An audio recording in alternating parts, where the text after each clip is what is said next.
Quand on arrive à Annonay, souvent la première impression qu'on a, c'est celle-ci en fait. La première image de la ville, en fait, c'est une grande zone d'activité avec de grandes enseignes.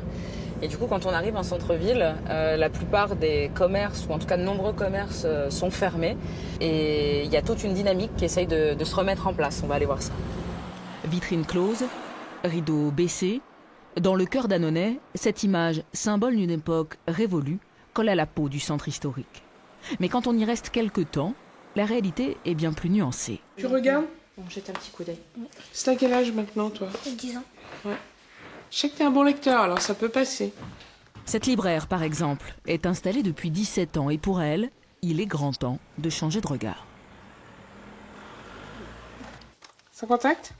Oui. Il y a une vieille rengaine sur Annonay qui dit que à Annonay on trouve rien. On peut rien trouver.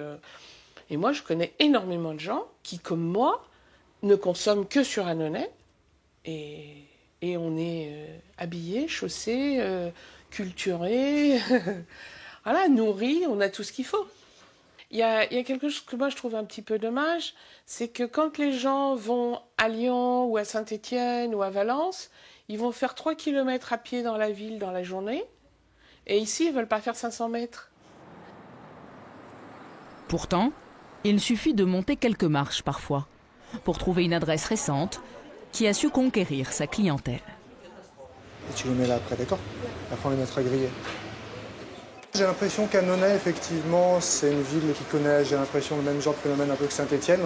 À savoir, il y a quand même pas mal de gens qui s'en vont, mais ça reste dynamique. Il y a des restaurants qui vivent, on a un collègue qui s'est installé en face de chez nous et ça marche.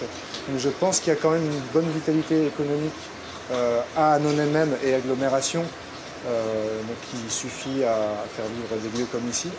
Pour impulser du renouveau, la municipalité a choisi notamment d'installer des logements en lieu et place des commerces désaffectés. Ce que vous voyez sur la droite, c'est un immeuble qui a été construit par Ardèche Habitat et qui comporte 17 logements. L'idée, c'est aussi de ne pas donner cette image de déshérité, ce qui n'est pas très agréable. Et donc, en complément de cet immeuble, il y a l'idée aussi, de l'autre côté, de démolir plus loin, un peu plus loin. Donc, on va démolir des immeubles et on va donner à voir tout le paysage. Avec plus d'une centaine de locaux vacants, avis aux porteurs de projets. Un accompagnement personnalisé et des aides conséquentes sont prévus dans le cadre du projet Cœur de Ville.